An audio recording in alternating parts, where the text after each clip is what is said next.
शाम का बंदा आ गया हजरत उमर को मिलने। उसने आते ही पूछा तुम्हारे बादशाह का महल कहाँ? उन्होंने कहा जी हमारे बादशाह का महल नहीं होता। हमारे यहाँ लोगों ने समझ लिया ना कि रोब शायद कपड़ों का होता है, रोब शायद गाड़ियों का होता है, बंगलों का होता है, बहुत बड़ी कोठी का रोब होता है। और नहीं भाई, रोब तो बंदे के किरदार का होता है, उसके अफकार का रोब होता है। रोब उसके ऊंचे ख्यालात का होता है। कहाँ है आपके बादशाह का महल? तो उन्होंने कहा महल शहल तो कोई नहीं, मस्जिद में होंगे अमीरुल मोमिनीन। बंदा कहता है मैं सोच में पड़ गया कि जिसके नाम से मेरा बादशाह कांपता है वो मस्जिद में होगा। गनमैन ही कोई नहीं, हटो बचो ही कोई नहीं, इधर उधर ही कोई नहीं, पहरेदार ही कोई नहीं। मस्जिद में जाके पूछा जनाब उमर, कहने लगे इधर ही थे। किधर है भाई हजरत? वो किधर है? मैं इधर ही थे। कहने लगा, मैं हैरान हो गया, ये बादशाह की बात हो रही है। एक साहब कहने लगे वो खजूरों के बाग की तरफ जा रहे थे। कहते मैं खजूरों के बाग में गया तो एक बंदे से पूछा अमीरुल मोमिनीन। कहने लगा वो सामने की तरफ जा रहे थे, उधर गया। एक बंदे से पूछा कहाँ है वो शख्स इसकी 24 लाख मुरब्बा मील पे हुकूमत है?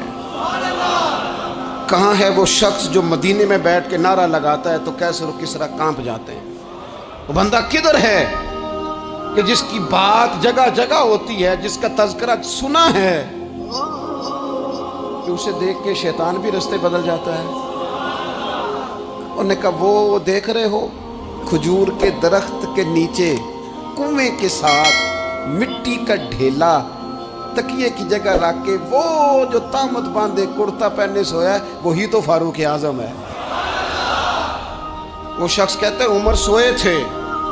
शेर सोया भी हो तो उसका रोब होता है। शेर जो होता है, शेर कभी सो भी जाए ना तो लोग फिर भी खौफ खाते हैं और उसके जागने का खौफ खाते हैं कि ये कहीं जाग ना जाए। शेर जो हुआ, कहते हैं हजरत उमर सोए थे पर मैं करीब गया तो मेरे वजूद पे रोब तारी हो गया, रोब। और मेरी जुबान से बेसाख्ता ये जुमले निकले कि उमर तो इंसाफ करके सोया है ना, तो मिट्टी के ढेले पे भी तुझे सुकून की नींद है।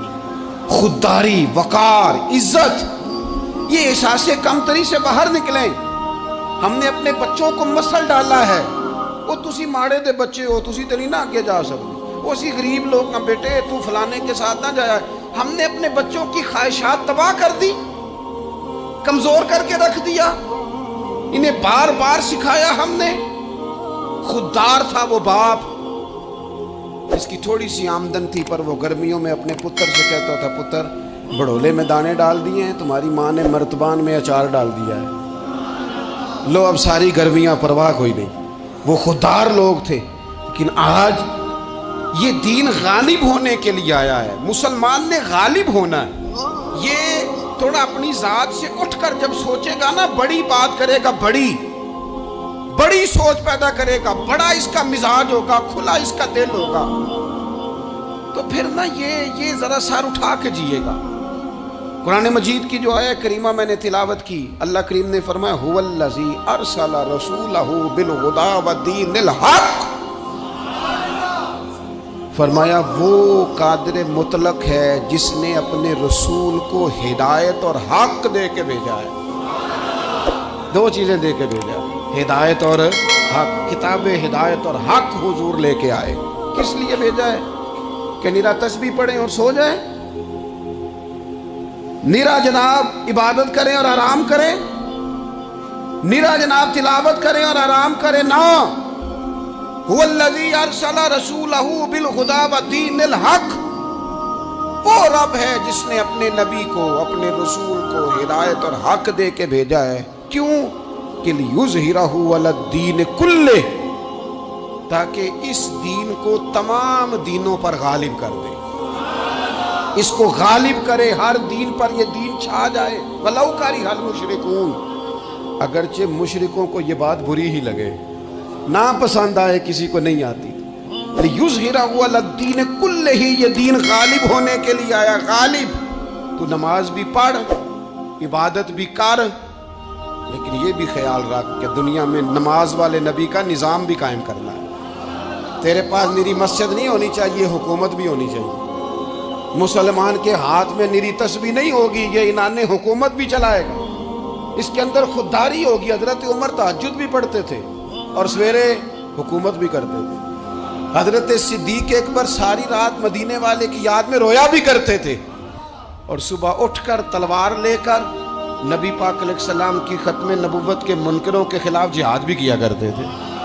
جب تک اپنے مزاج میں وہ شوق نہیں پیدا ہوتا کہ دین کو غالب کرنا ہے، جد و جہد کرنی ہے، کوشش کرنی ہے، بڑا سوکھا ہے ہمارے لیے بھی، آرام سے نماز پڑھیں، نفل پڑھیں، عبادت کریں۔ اور ویسے بھی اسے لوگ زیادہ بڑا پیر سمجھتے ہیں جس کی تسبیح زیادہ لمبی ہو، وہ زیادہ بڑا پیر ہوتا ہے جس کی پگڑی ذرا زیادہ بڑی ہو، جبہ تگڑا پہنے، اجرے کے اندر رہے، باہر نہ نکلے، اور اندر جائیں 2 منٹ کے لیے حضرت کی زیارت کریں، باہر آ جائیں بس چھٹی، وہ زیادہ پیری مریدی ہو جاتی ہے۔ پیر تو بولتا ہی نہیں۔ وہی ہے تیرے زمانے کا امام برحق، اقبال کہنے لگے وہی ہے تیرے زمانے کا امام برحق، جو تجھے حاضر و موجود سے بیزار کرے اور موت کی شکل میں دکھلا کے تجھے جلوہ یار، زندگی تیرے لیے اور بھی دشوار کرے، تو جو تیرا جینا مشکل کر دے نا، وہ تیرے زمانے کا امام برحق ہے، تیرے لیے زندگی دشوار کر۔ یہ کیا بات ہوئی کہ ٹھیک ہے جناب آپ موج کریں، جو دین غالب ہونے کے لیے آیا، دین کے مزاج میں غلبہ ہے، دین کی طبیعت میں غلبہ ہے، دیندار چھا کے وقت گزارا کرتے ہیں۔ اللہ تعالیٰ نے اس دین کے اندر وہ قرار دیا ہے، وہ وسعت دی ہے، وہ درد دیا ہے، وہ ذوق دیا ہے، اپنے اندر سے وہ بت توڑ ڈالیں جو بت مایوسی پھیلاتے، ان جگہوں سے نکل آئیں جہاں انسان کمزور پڑتا ہے، اٹھ باندھ کمر کیوں ڈرتا، پھر دیکھ خدا کیا کرتا ہے۔ آگے کی طرف